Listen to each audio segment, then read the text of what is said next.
जब फिरौन ने बनी इजराइल में बहुत से बच्चे कत्ल कर दिए। इस वक्त बनी इजराइल में एक भी बच्चा बाकी न रहा। लेकिन इसी साल हजरत मूसा अलैहिस्सलाम की भी पैदाइश हुई। दोस्तों, आज की यह वीडियो आपके लिए बहुत इंपॉर्टेंट होने वाली है। वीडियो को आखिर तक जरूर देखना। दोस्तों, हजरत मूसा की विलादत से पहले मिस्र की सरजमीन में फिरौन का जलवा था और वो जुल्म में इस इंतहा तक पहुँच गया कि उसने खुदाई का दावा कर दिया। बनी इजराइल को इसने कमजोर करके अपना खादिम बनाकर रखा हुआ था और इनके साथ इसका सलूक ये था कि वो इनके यहाँ पैदा होने वाले बेटों को जबह करवा देता और इनकी लड़कियों को खिदमतगारी के लिए जिंदा छोड़ देता था। बेटों को जबह करवाने का सबब ये था कि एक बार फिरौन ने ख्वाब देखा कि बैतुल मुकद्दस की तरफ से आग आई और इसने मिस्र को घेर कर तमाम कैदियों को जला डाला, जबकि बनी इजराइल को कोई नुकसान नहीं हुआ। इस ख्वाब से उसे बड़ी वहशत हुई और जब कानों से ताबीर पूछी तो उन्होंने कह दिया, बनी इजराइल में एक बच्चा पैदा होगा जो तेरी हलाकत और बादशाहत के जवाल का सबब बनेगा। ये सुनकर फिरौन ने हुक्म जारी कर दिया कि बनी इजराइल में जो लड़का पैदा हो उसे कत्ल कर दिया जाए। फिरौन का हुक्म जारी होने के बाद बनी इजराइल में पैदा होने वाले हर बच्चे को फिरौनी बड़ी बेदर्दी से जबह कर देते और बच्ची को कुछ न कहते। ये सिलसिला अरसा दराज तक जारी रहा और हजारों बच्चे मौत के घाट उतार दिए गए। कुदरत इलाही से बूढ़े व दीगर लोग भी मरने लगे। ये देख करके बट्टी सरदार घबरा गए और फिरौन से कहा कि एक तरफ बनी इजराइल में बूढ़े लोग मर रहे हैं और दूसरी तरफ इनके बच्चे भी कत्ल किए जा रहे हैं।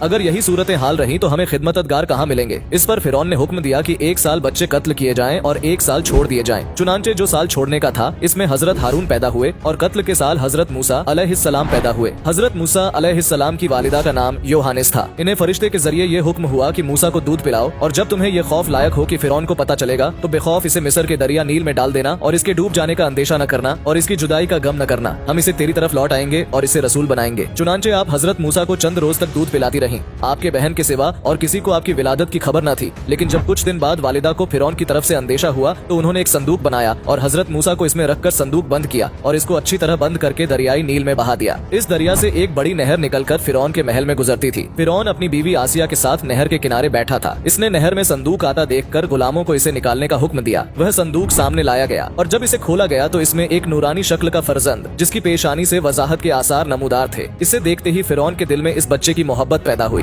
फिरौन की कौम के लोगों ने इसे बरगलाया कि कहीं यह वही बच्चा न हो जिसके मुताल्लिक ख्वाब देखा था। इन बातों में आकर फिरौन ने हजरत मूसा को कत्ल करने का इरादा कर लिया। लेकिन फिरौन की बीवी ने कहा, यह बच्चा मेरी और तेरी आंखों की ठंडक बनेगा, तुम इसे कत्ल न करो। हो सकता है कि यह बच्चा हमें नफा दे या हम इसे बेटा बना ले। फिरौन की बीवी आसिया बहुत नेक खातून थी, गरीबों और मिस्कीनों पर रहम करती थी। हजरत आसिया ने फिरौन से कहा कि मालूम नहीं कि बच्चा दरिया में किस सरजमीन से यहाँ आया है और तुझे जिस बच्चे से अंदेशा है वह इसी मुल्क के बनी इजराइल से बताया गया है, लिहाजा तुम इसे कत्ल न करो। आसिया की बात इन लोगों ने मान ली और कत्ल से बाज आए। एक दिन हजरत मूसा अलैहिस्सलाम फिरौन के एक छोटी डंडी से खेल रहे थे। अचानक मूसा अलैहिस्सलाम ने वह डंडी फिरौन के सर पर दे मारी। फिरौन इस मार पर सोच में पड़ गया और आखिर आपको शहीद करने का इरादा कर लिया। इस पर हजरत आसिया कहने लगी, बादशाह गुस्सा मत कर और खुद को बदबख्त मत कर, क्योंकि यह तो छोटा है। इसके बाद जब हजरत मूसा 30 साल के हो गए तो अल्लाह ताला ने उन्हें और हिकमत अता की। जवानी में ही हजरत मूसा अलैहिस्सलाम ने हक का बयान और फिरौन और फिरौनियों की गुमराही का रद्द शुरू कर दिया और फिरौनियों के दीन से मना करने लगे। बनी इजराइल के लोग आपकी बात सुनते और आपकी पैरवी किया करते। आहिस्ता आहिस्ता इस बात का चर्चा और हुआ और फिरौन ने हजरत मूसा को तलाश करना शुरू कर दिया। इसी तरह हजरत मूसा बनी इजराइल को अल्लाह का पैगाम देते रहे और बनी इजराइल के लोगों ने मूसा का साथ भी देना शुरू कर दिया और दूसरी तरफ फिरौन का जुल्म बनी इजराइल पर हद से बढ़ गया। इसके बाद अल्लाह ताला ने हजरत मूसा को हुक्म दिए कि आप बनी इजराइल से रातों रात निकल जाए। हजरत मूसा रातों रात बनी इजराइल से निकल गए। जब फिरौन को पता चला तो इसने अपने लश्कर जमा कर लिए और बनी इजराइल पर चढ़ाई की।